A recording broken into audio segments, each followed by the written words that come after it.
Direct selling industry का future क्या है, इस बिजनेस की सच्चाई क्या है, लोग इस बिजनेस के बारे में बताने से क्यों कतराते हैं, लोग इस बिजनेस में काम करना क्यों नहीं चाहते हैं, क्यों डायरेक्ट सेलिंग बिजनेस में इतनी नेगेटिविटी है, क्या है इसकी वजह।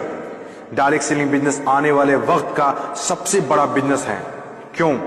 अगर आज आप दूसरी कंट्रीज को देखें, जो कंट्रीज आज डेवलप्ड है, उन सभी कंट्रीज के अंदर डायरेक्ट सेलिंग बिजनेस का बहुत ज्यादा प्रायोरिटीज दी जाती है, क्योंकि डायरेक्ट सेलिंग बिजनेस लोगों का बिजनेस है और जब तक दुनिया में लोग रहेंगे तब तक ये बिजनेस चलता रहेगा, क्योंकि ये बिजनेस लोगों पर डिपेंडेड है। जब तक लोग खाते रहेंगे, नहाते रहेंगे, कपड़ा पहनते रहेंगे, तब तक ये बिजनेस आपका चलता रहेगा।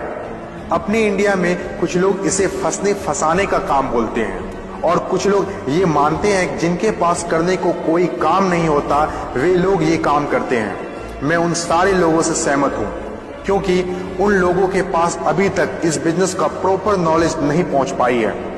ये हम लोगों की जिम्मेदारी है कि इतनी पावरफुल और ब्यूटीफुल इंडस्ट्री के बारे में लोगों को समझाएं। दुनिया में कुछ ऐसे भी काम होते हैं जो लोगों को आसानी से समझ में नहीं आते हैं। एक छोटा सा एग्जांपल देता हूं। हम लोग दिन भर फेसबुक, व्हाट्सएप और यूट्यूब कितना यूज करते हैं और इसके लिए आपसे एक भी पैसा नहीं लिया जाता है। तो जरा सोचिए उनकी कमाई कैसे होती होगी, जबकि फेसबुक दुनिया के टॉप 10 बिजनेस में आता है कमाई के मामले में। कुछ लोग सोचते हैं अगर फेसबुक जब हमसे पैसा नहीं लेता है तो कमाता कैसे होगा। कुछ लोग सोचते हैं पता नहीं कमाता भी होगा कि नहीं। कुछ लोग कहते हैं जो डाटा हम लोग यूज करते हैं उससे कमाता है। डाटा का पैसा सिम वाले को जाता है, जिसका सिम हम लोग यूज करते हैं, चाहे वो एयरटेल हो या जियो हो। ना तो जानते हैं और ना ही जानना चाहते हैं कि कमाई आखिर कैसे होती है। दोस्तों, सबसे पहले आपके लिए ये जानना जरूरी है कि कोई भी इंडस्ट्री कैसे चलती है और कैसे बनती है। किसी भी नई इंडस्ट्री को चलने के लिए 4 फेज से गुजरना होता है। पहला जो फेज होता है वो होता है नेगेटिव फेज, और आज direct selling industry negative phase में है। ये फेज हर नई इंडस्ट्री को झेलना ही पड़ता है। जब भी मार्केट में नया बिजनेस आता है तो लोग पहले उसे ठीक से समझ नहीं पाते हैं और अनदेखा कर देते हैं। जैसे बैंकिंग सेक्टर के साथ हुआ, इंश्योरेंस सेक्टर के साथ हुआ, टेलीकॉम इंडस्ट्री के साथ हुआ। पहले ना तो लोग बैंक में पैसा जमा करते थे और ना ही इंश्योरेंस लेते थे, क्योंकि इंडस्ट्री नई थी, लोग डरते थे, किसी पर भरोसा नहीं था। लेकिन आज देखिए, यही इंडस्ट्री है जिसके बिना किसी राज्यों की कल्पना करना असंभव है। जब नई नई प्लास्टिक इंडस्ट्री स्टार्ट हुआ तो 95% लोगों ने इनकार कर दिया, ये कहकर कि यह पॉसिबल नहीं है। लेकिन उस वक्त भी 5% लोगों को विश्वास था और आज वही 5% लोग दुनिया में आगे हैं। आज हर चीज प्लास्टिक का है, जग हो या बाल्टी, कुर्सी हो या टेबल, खिलौना हो या फ्रेम, यहाँ तक कि डोर भी अब प्लास्टिक के हैं, जो आज से 20 साल पहले किसी ने सोचा भी नहीं था।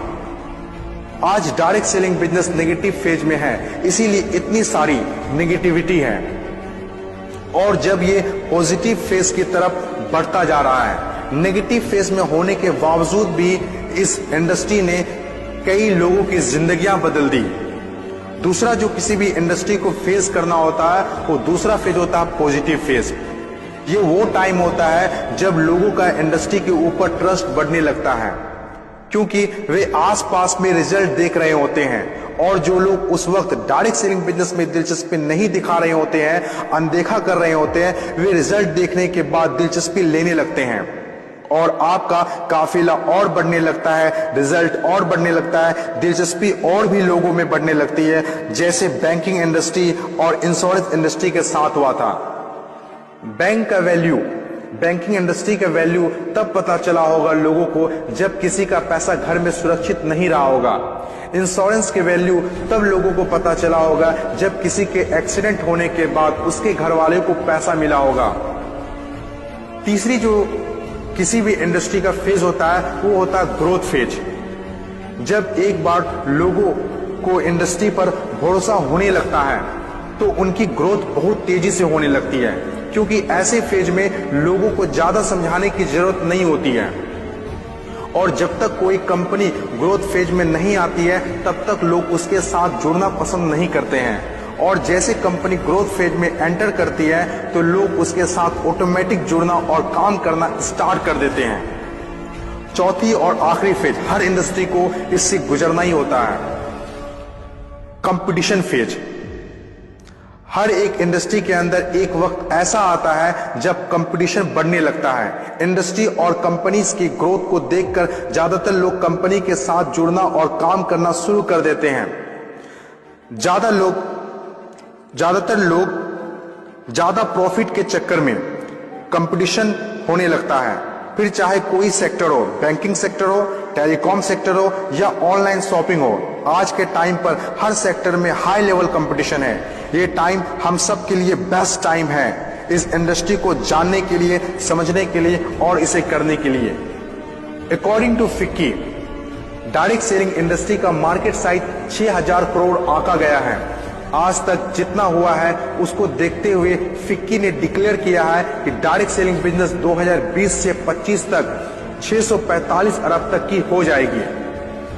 आपको इस बात को जानना बहुत जरूरी है कि अमेरिका, ऑस्ट्रेलिया, चीन, जापान, कोरिया और सिंगापुर जैसे बहुत बड़ी बड़ी डेवलप्ड कंट्रीज ने डायरेक्ट सेलिंग बिजनेस को बहुत हद तक अपना लिया है और वहां के सिटीजन भी बहुत जागरूक हैं। बदलाव के बिना तरक्की नहीं की जा सकती है और जो लोग अपने सोचने का तरीका नहीं बदल पाते हैं वे लोग अपनी जिंदगी में कुछ भी नहीं बदल पाते हैं। नोकिया, कोडेक जैसी बड़ी बड़ी कंपनियां चलाने वाले लोग भी अपने सोचने का तरीका नहीं बदल पाए, इसीलिए अपनी शानदार शुरुआत के बाद भी वो वक्त के साथ इतिहास के हिस्सा बन गए। इन तमाम बातों में से मैं एक बात बताना चाहता हूं, बदलाव ही प्रकृति का नियम है। बदलना तो तय है, जो वक्त से पहले बदल गया उनकी जिंदगी बदल गई और जिसे वक्त ने बदल दिया उनकी भी जिंदगी बदल गई। फर्क साफ है, अगर वक्त के साथ बदल गए तो ठीक, वरना वक्त ने बदला तो बहुत तकलीफ होगी।